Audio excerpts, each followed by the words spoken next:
Tribunal Constitucional entra en sesión, vista la causa rol 2915, requerimiento de inaplicabilidad por inconstitucionalidad deducido por Carmen Gloria Rojas Palma respecto al artículo 2331 del Código Civil. Tiene la palabra el relator, señor Sebastián López. Muchas gracias, presidente. A Fojas 1, con fecha 16 de octubre de 2015, Carmen Gloria Rojas deduce requerimiento de inaplicabilidad por inconstitucionalidad respecto al artículo 2331 del Código Civil para que produzca efectos en la causa sobre indemnización de perjuicios caratulada Carrasco con Rojas, sustanciada ante el 18º Juzgado Civil de Santiago y actualmente suspendida conforme a lo ordenado por la segunda sala de este Tribunal Constitucional por resolución de 10 de noviembre de 2015. La gestión en que incide el requerimiento consiste en un juicio ordinario de indemnización de perjuicios en que la requerente fue demandada por los 4 herederos de don José Carrasco Fuensalida, quienes solicitaron que fuera condenada civilmente por responsabilidad patrimonial y extrapatrimonial, aduciendo una serie de incumplimientos de deberes en su calidad de albacea testamentaria del causante, además de solicitar su remoción. La requerente contestó la demanda y demandó reconvencionalmente a los herederos la indemnización de perjuicios morales, invocando una serie de imputaciones injuriosas vertidas por aquellos en su contra, tales como haber actuado en forma ilegal y contraria a la ética en el ejercicio de su cargo de albacea, defender los intereses de uno de los herederos en perjuicio de otros y cometer delito de prevaricación. Afirma la actora que dichas imputaciones han afectado su honra y prestigio profesional causándole daño moral. Sin embargo, el artículo 2331 del Código Civil, cuya inaplicabilidad se solicita, impide en forma absoluta la indemnización del daño moral en caso de imputaciones injuriosas, y pudiendo esta norma ser decisiva en la resolución del asunto, su aplicación por el juez del fondo en el caso concreto importaría el rechazo de la demanda reconvencional y la consecuencial afectación de sus derechos constitucionales. En efecto, y en cuanto al conflicto constitucional planteado, estima la actora que la aplicación del artículo 2331 en la gestión sublite infringiría los artículos 1º, inciso 1º, 5º, inciso 2º y 19, números 2, 4 y 26 de la Carta Fundamental. Invocando sentencias anteriores de esta magistratura, que han acogido requerimientos de inaplicabilidad requeridos en el mismo precepto legal, afirma la actora que la prohibición a todo evento de indemnización del daño moral contenida en el artículo 2331, no obstante haberse afectado gravemente su reputación y prestigio, determina la infracción de sus derechos a la dignidad y a la honra y vulnera el deber del Estado, tanto como legislador cuanto como juez, de respetar los derechos esenciales que emanan de la naturaleza humana. Señala que en la especie se ha conculcado su derecho a la honra garantizado constitucionalmente, toda vez que existiendo daño al honor es procedente la reparación del daño moral, en vinculación con el principio general de responsabilidad que ha consignado esta magistratura en anteriores sentencias. Asimismo, al proscribir el artículo 2331 la indemnización del daño moral de modo absoluto y sin excepción alguna, se vulnera su derecho constitucional a la igualdad ante la ley, estableciéndose una discriminación arbitraria y carente de razonabilidad. Añade la requerente que la aplicación de la norma reprochada infringe el núcleo esencial de los derechos aludidos. El requerimiento fue admitido a tramitación y declarado admisible por la segunda sala de esta magistratura constitucional. Posteriormente, la causa fue puesta en conocimiento de los órganos constitucionales interesados y se confirió traslado a la otra parte para formular observaciones acerca del fondo del asunto. La parte requerida no hizo uso de dicho derecho dentro de plazo, limitándose los herederos demandantes principales en una presentación extemporánea efectuada en la etapa de admisibilidad, a señalar que de acogerse el requerimiento de inaplicabilidad impetrado, se agregaría más daño al que ya han sufrido por la negligencia de la requerente y que la acción de inaplicabilidad de autos carecería de fundamentación jurídica. Con fecha 10 de diciembre de 2015, se ordenó traer los autos en relación, agregándose la causa para su vista en la tabla de pleno del día de hoy y encontrándose debidamente anunciados para alegar los abogados de las dos partes. Es todo, presidente. Muy bien, muchas gracias. Por la parte requerente, señora Carmen Gloria Rojas Palma, alega entonces el abogado Felipe Lizama Allende hasta por 20 minutos. Tiene la palabra. Muchas gracias, señor presidente. Excelentísimo tribunal, señoras ministras, señores ministros. Concurro en representación de Carmen Gloria Rojas Palma, abogada, solicitando a vuestra excelencia se declare inaplicable en la gestión judicial que incide el artículo 2331 del Código Civil. Para hacer una pequeña contextualización fáctica que da lugar al requerimiento impetrado, quisiera referirme a la instancia en la cual esta parte solicitó este requerimiento. Nosotros, como abogados, representantes de Carmen Gloria Rojas, demandamos reconvencionalmente y terminado el periodo de discusión, y estando pendiente la reposición respecto a la resolución que reciba la causa prueba, esta parte dedujo el requerimiento de inaplicabilidad en virtud de la contradictoriedad que existe entre el artículo 2331 y las normas constitucionales a que se ha hecho referencia a la relación.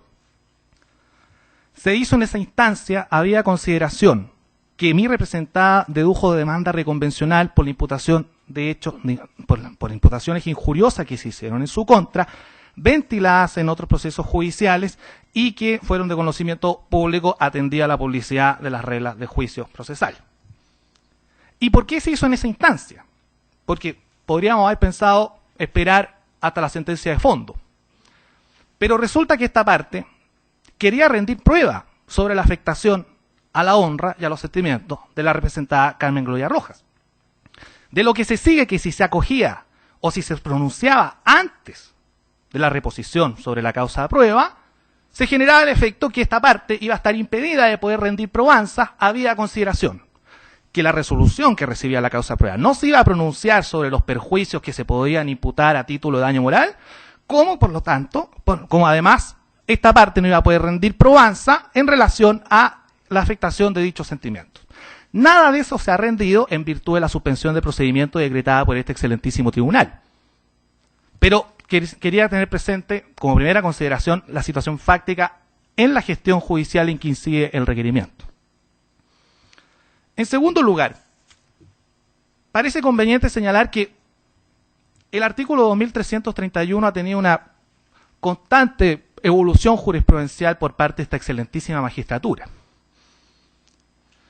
Pero tenemos que dar la particularidad que en esta gestión judicial que incide, la demandada y demandante reconvencional es un abogado, distinguida abogado del Consejo de Defensa del Estado.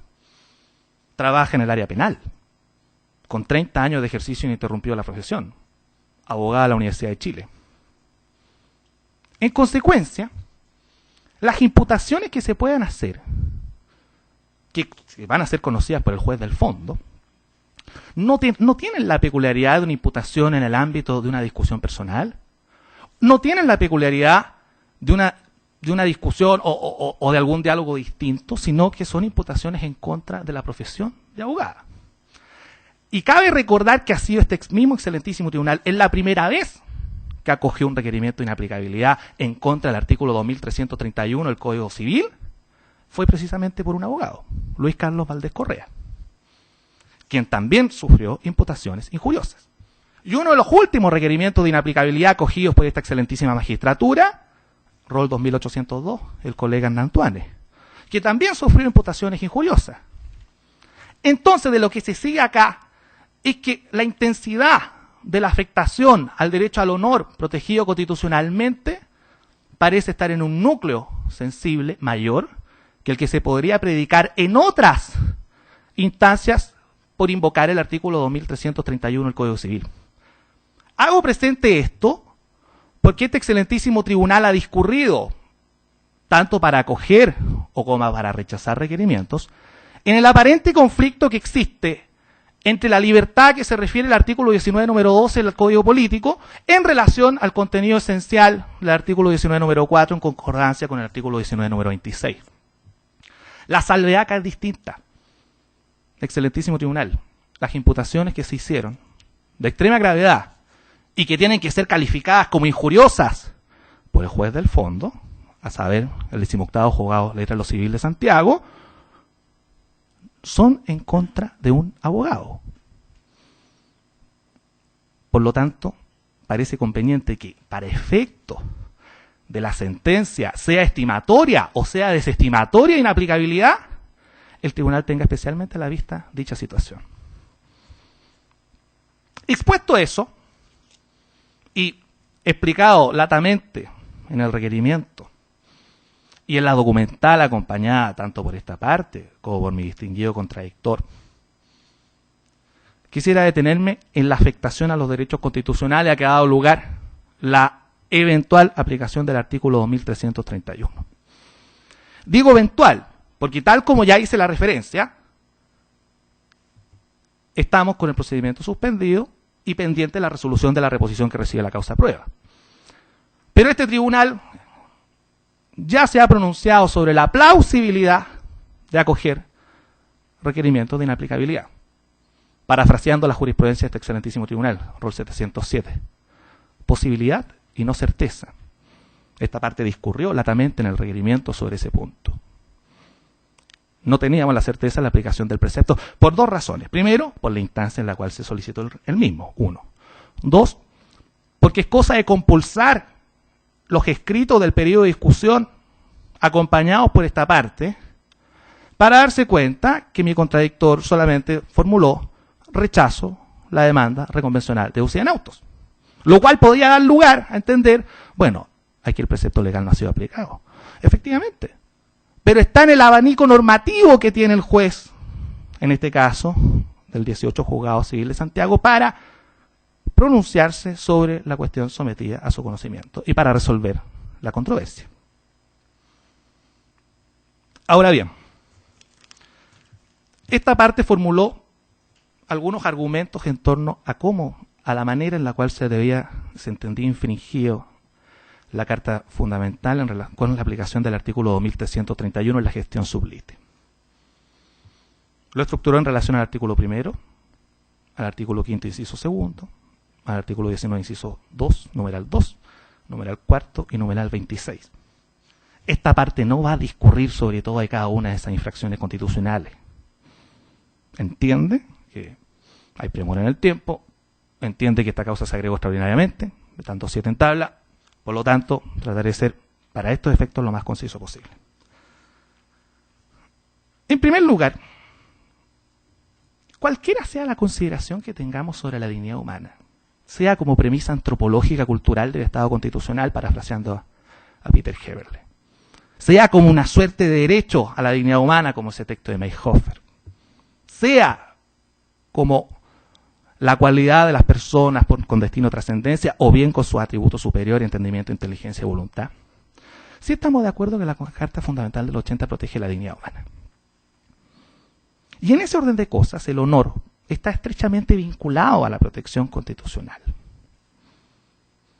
A diferencia de la salud, a diferencia de la vida, que son cualidades físicas, el honor es ideal.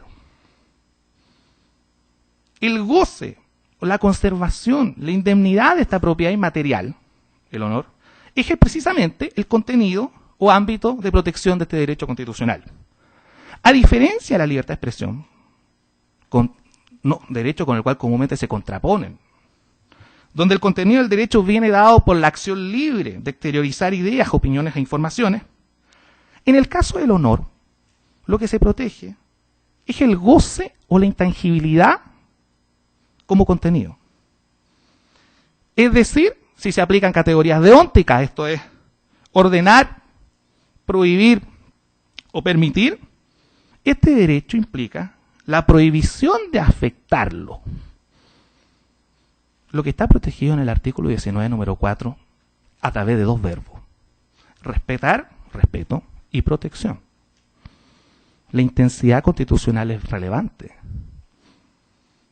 Y el honor tiene un aspecto normativo y tiene un aspecto fáctico.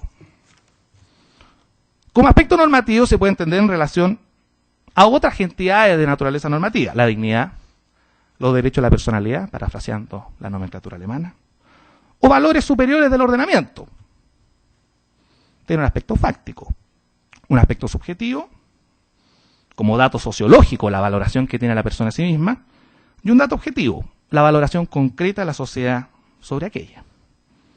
En este caso, la aplicación del artículo 2331 compromete los aspectos fácticos del honor, protegidos constitucionalmente.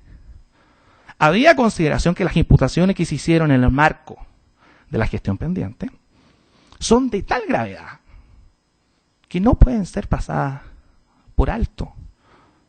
A mí representada se le imputó prevaricación. A mí representada se le imputó falso testimonio. A mí representada se le imputó haber trabajado para una de las partes mientras realizaba su función de albacea. incluso tangencialmente la pérdida de un expediente, que está penado con un decreto ley, y una pena, si me lo permite este tribunal, con vuestra demencial.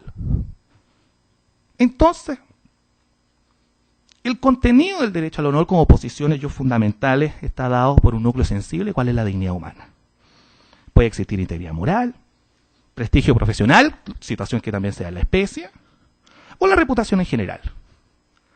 En este caso, considerando que es una abogada a la que se le imputaron injuriosamente estos términos, es claro que la afectación está dada al núcleo sensible, ¿cuál es la dignidad humana? Expuesto a lo anterior, discurriré sobre cómo afecta la aplicación del artículo 2331 en la gestión judicial pendiente al principio de isonomía constitucional previsto en el 19 número 2.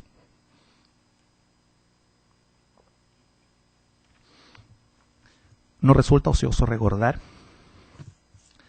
que la igualdad es ante todo un juicio de relación, parafraseando la tesis de magíster de Miguel Ángel Fernández. Hay que buscar un juicio de igualdad, un parámetro en que las partes tengan posiciones semejantes, donde las diferencias fácticas no sean relevantes para crear un estatuto jurídico distinto. ¿Cuál es la regla general? La completa y absoluta reparación del daño, 2314, 2329. ¿Cuál es la posición fáctica en la cual se encuentra esta parte? Que habiendo existido imputaciones injuriosas, y en la eventual aplicación del artículo 2331, el juez de la instancia podría decir, mire, ¿sabe qué? Está lo mismo. Porque el artículo 2331 me impide considerar los daños extrapatrimoniales en la gestión. ¿Parece ello coherente con el principio de igualdad? Tendríamos que hacer un subexamen. Primero veamos si hay una categoría sospechosa.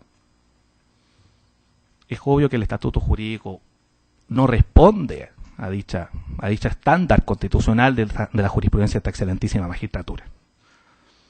Pero ¿tiene finalidad lícita distinguir en un cuerpo legal, en un precepto legal, en esta unidad de lenguaje? ¿Tiene sentido distinguir la indemnización del daño moral? ¿Separarla? ¿Excluirla? ¿Tiene una finalidad constitucionalmente lícita? Se podría decir, como los antiguos fallos de inaplicabilidad en las disidencias de Francisco Fernández, que cuando la Constitución se refiere al daño moral hace un estatuto expreso, 19 número 7 letra I, pero es evidente que ese artículo no tiene nada que ver con el problema, porque el artículo 19 número 7 letra I se predica de una situación tremendamente grave, que es la persona que ha sido sobreseída por haber sido procesada errónea o arbitrariamente. Entonces es evidente que la Constitución tenía que dar un énfasis mayor a decir hay que indemnizar a todo evento, incluyendo los perjuicios materiales y morales. Pero en la regla general es evidente que aquí no hay una finalidad constitucionalmente lícita. Aún en ese caso, concediendo que hay una finalidad lícita, es decir, evitar el enriquecimiento injusto, cualquier razón, que eso referido más bien a los conflictos con la libertad de opinión, lo cual motivó que este tribunal no declarara inconstitucional ni derogara el artículo 2331, porque en abstracto podría generar ese problema, un efecto inconstitucional mayor al que generaría la declaración de inconstitucionalidad de la norma. ¿Es razonablemente adecuado separar, excluir la indemnización a título de daño extrapatrimonial o precio del dolor? No parece adecuado para alcanzar ningún fin. Había consideración que no hay fin, pero en el evento que haya fin no parece razonablemente adecuado. Y después hay que finalizar con la proporcionalidad en sentido estricto. ¿Cuál era la finalidad del Código Civil? Si uno revisa la historia del artículo 2331, solamente hay una referencia simil en el proyecto del Código Civil de 1853, artículo 2495. Gabriel Ocampo, cuando hizo un comentario a este artículo, decía para evitar las indemnizaciones por dinero a resultas de la injuria. ¿Se puede entender? Sí. No hay mayor referencia. Esta referencia está en un libro que está en la Biblioteca Marcial Martín en la Universidad de Chile. ¿Tiene una finalidad legítima la ley? Primera cosa, para cumplir el test de proporcionalidad. El caso concreto, segundo estándar. Ya he reiterado que este requerimiento discurre porque una abogada, una colega, se le hicieron imputación injuriosa. Es evidente que el caso concreto tiene que permitir valorar de manera distinta lo que va a dar lugar a la sentencia estimatoria, espera esta parte, de inaplicabilidad. Finalmente, los costos que se imponen. Todos sabemos la dificultad de probar el lucro cesante en sede civil. Y precisamente el Código Civil se pone en ese escenario, a menos de reclamarse el lucro cesante. Pero la dificultad del lucro cesante es evidente. ¿Qué contingencia incierta, ganancia o pérdida se puede predicar de imputación injuriosa? Es obvio que la afectación es distinta. Por lo tanto, el costo es muy alto, porque es la privación de un atributo esencial de una persona, su honor, protegido por dos vías. 19 número 4, en concordancia con el artículo 19 número 1.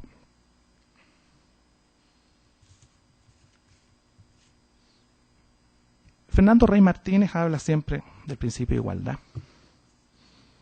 Y en una dimensión liberal, como la que esta parte tiene, la igualdad consiste tan solo en la aplicación del derecho, aplicación igual del derecho. Mi contradictor, en su demanda, demandó daño moral. No una cantidad menor, la suma son 90 millones de pesos.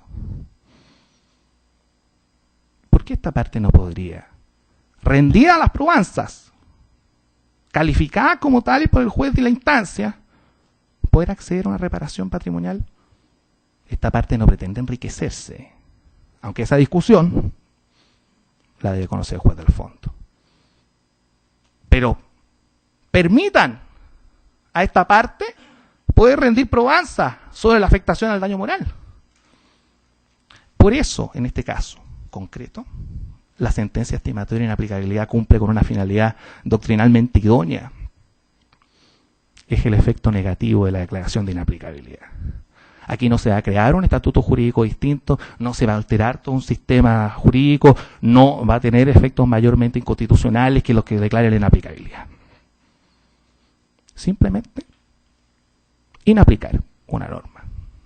O sea, lo mejor es que la posibilidad de declarar inaplicable el artículo 2331 resulta plenamente coherente con la jurisprudencia de este excelentísimo tribunal de respeto a la labor tanto del juez de la instancia, tanto del legislador, había consideración que la inaplicabilidad tiene efectos particulares y que no va a significar una declaración total y abstracta y absoluta, o una total incompatibilidad, parafraseando la jurisprudencia de esta excelentísima magistratura. Excelentísimo tribunal, concluyó mi alegato. Quisiera hacerme cargo brevemente del voto de inadmisibilidad, un voto en contra, que planteaba que lo que pretendía esta parte era impugnar una sentencia. Una cosa es que se haya suscitado una remoción de albacebazgo, pero esta parte no está en condiciones de impugnar ninguna resolución judicial, muy por el contrario. Las imputaciones injuriosas se dieron en el marco de otros procedimientos judiciales a que dan lugar la demanda principal y la demanda reconvencional. Pero esa labor, la calificación de la imputación injuriosa y la determinación del daño, son resorte privativo y exclusivo del juez de la instancia. Por todo lo anteriormente expuesto, ruego a vuestra excelencia acoger el requerimiento de inaplicabilidad impetrado en contra del artículo 2331. Muchas gracias. Dios guarde a vuestras excelencias. Bien, muchas gracias. Por los herederos, alega el abogado Sergio Lira Herrera hasta por 30 minutos. Tiene la palabra.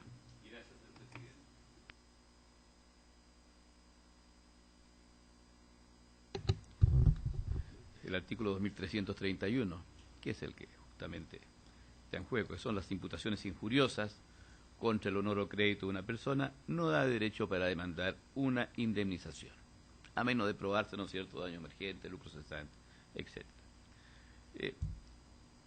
Acá lo que se ha demandado, señoría, simplemente es el incumplimiento de una persona de la confianza de los herederos, como es el albacea, y no cualquier albacea.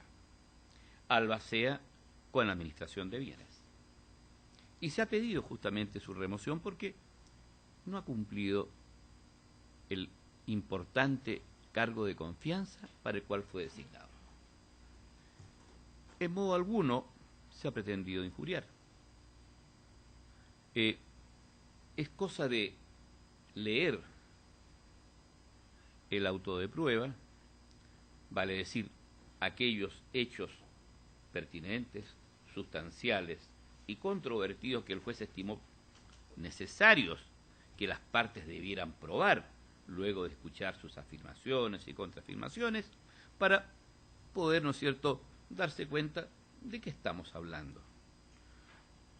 Con la venia de vuestras señorías, voy a dar una breve lectura a este auto de prueba que corre en los autos Carrasco con Rojas, demanda entablada por mi representada contra la albacea.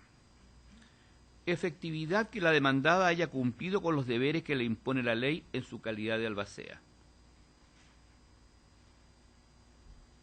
Efectividad de los perjuicios ocasionados a la parte demandante. Monto naturaleza de ellos. Elementos constitutivos de una excepción de legitimación pasiva planteada por la parte demandada. Efectividad que entre las partes haya operado una compensación, etc. Esa es la controversia, señoría.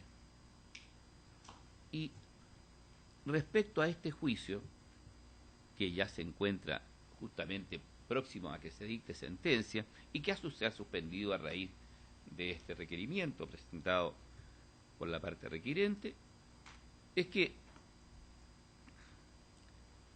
el juez se ha impedido de resolver esta controversia que ya se extiende por mucho tiempo. No es un primer juicio, esto viene extendiéndose en el tiempo con otras acciones. Se dice que se declara inaplicable el artículo 2231, aquel que habla sobre las imputaciones injuriosas, sobre la honra, el honor o crédito de una persona, pero que no dan derecho para demandar una indemnización pecuniaria, a menos de probarse, ¿no es cierto?, el daño emergente o el lucro cesante, etc. Pues bien, señorías, en este caso concreto, mi parte ha hecho uso del derecho que le faculta la ley. Pedir la remoción de una persona que, a su juicio, y aparentemente, o más bien concretamente y certeramente a juicio del juez, no cumplió con ese cargo de confianza de albacea. Y esto se estima que es una imputación injuriosa. Siguiendo este razonamiento, señorías, quiere decir de que, por Dios, que quedaría limitado el derecho a la acción. Es decir, tendríamos que andar con un cuidado, pero sumo, para no lesionar ningún derecho que se pudiera estimar en una piel sensible lesionado. No es el caso, señoría. Si este es un juicio tan sencillo como es remover a una persona en un juicio que ya se ha alargado, como digo en acciones anteriores, porque esta persona no cumplió con este cargo de confianza.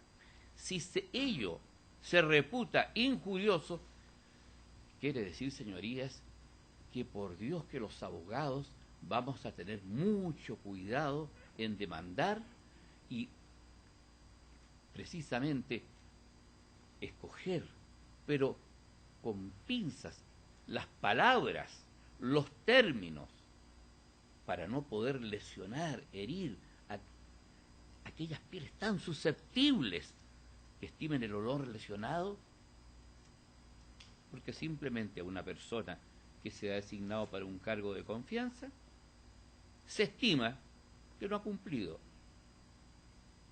¿Está en la imaginación de mis representados? No. Es un hecho concreto. No se ha cumplido. Si mi contraparte, en el juicio que ya se está tramitando, en el que se ha tramitado, y en esta audiencia puede mostrar lo contrario, me gustaría escucharlo. Pero no es así, señorías. No ha cumplido lamentablemente con el cargo de albacea y por eso hemos pedido su remoción, sin pretender con ello injuriar, lesionar la honra, el respeto, la profesión, la experiencia profesional de una abogada que por lo demás es una distinguida abogada que representa al Consejo de Defensa del Estado. Por lo tanto, con muchísimo más cuidado tendría que tener en su ejercicio profesional, en su actividad privada, ya que además representa nada más ni nada menos que los intereses del Estado. No voy a alargar más esto, señoría, porque la verdad es que no tiene sentido. ¿Hay imputaciones injuriosas? En absoluto. No hemos lesionado el honor de esta dama.